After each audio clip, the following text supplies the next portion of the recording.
Hello again, I'm Tom Abrams. Thanks for joining us. We begin with Secretary of Transportation Pete Buttigieg discussing the Republican plan to raise the nation's debt ceiling.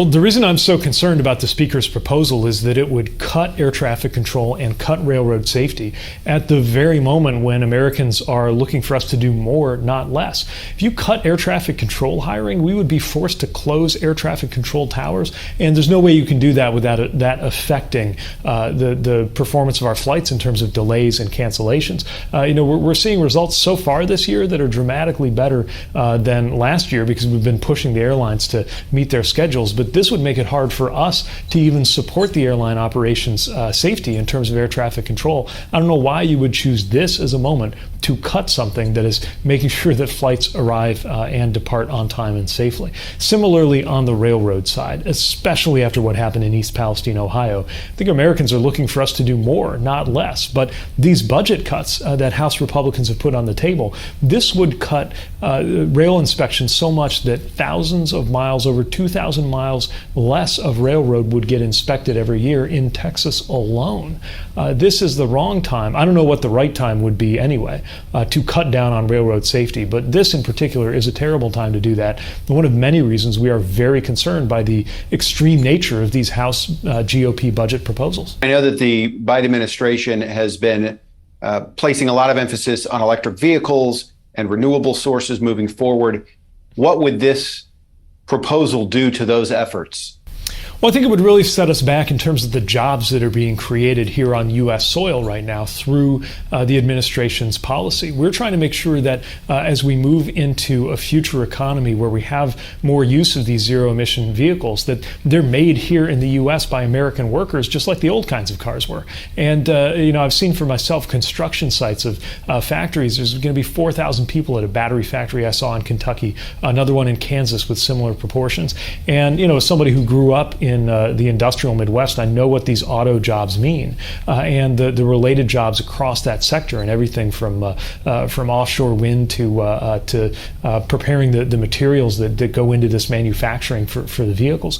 Either the U.S. or China is going to win the battle for the EV markets that are quickly becoming the future for the automotive industry. We want that to be the U.S., and that's what our policies have been about.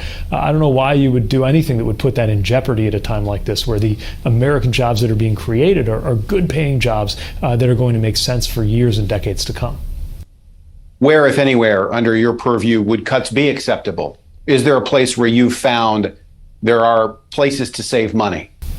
Look, we don't put anything in the budget that we don't think needs to be there for a good reason. And I've testified about this budget, explaining how it would improve safety, how it would help us modernize the aviation system. We saw those computer failures that happened earlier this year in the FAA. The best way to get ahead of that is to get the new systems in place.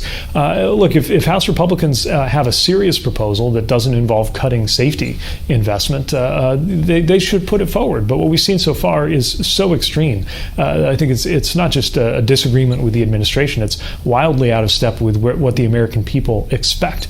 And that's exactly why we need to do something very different. And I would start with the president's budget that responsibly funds these things. And, by the way, cuts the deficit, which is what House Republicans say they want to do. Our proposal helps do that. The president's already cut the deficit enormously. Let's keep going on that path without cutting air traffic control, railroad safety, or any of the other things Americans count on. Some Republicans have not been shy about criticizing your performance, particularly when it comes to rail safety, airline efficiency, and/or safety. Does this feel almost like a personal attack by taking money away from those two particular areas? I'll say this. Anybody who wants to play politics with the subject of railroad safety should be prepared to stand up and say why they think making our railroads less safe is a good idea. And by the way, this is not just at stake in the budget, where we're trying to fund more railroad inspections, and some of these House Republicans would cut that back. But we also have a bipartisan proposal on the table where some Republicans are joining Democrats in the Senate and the House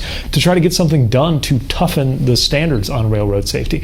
Anybody who wanted to be critical about what's happened in the past, I hope they will side with us and not the railroad corporations in supporting this legislation that would get tougher. And I'm convinced that it would prevent accidents, maybe even save lives.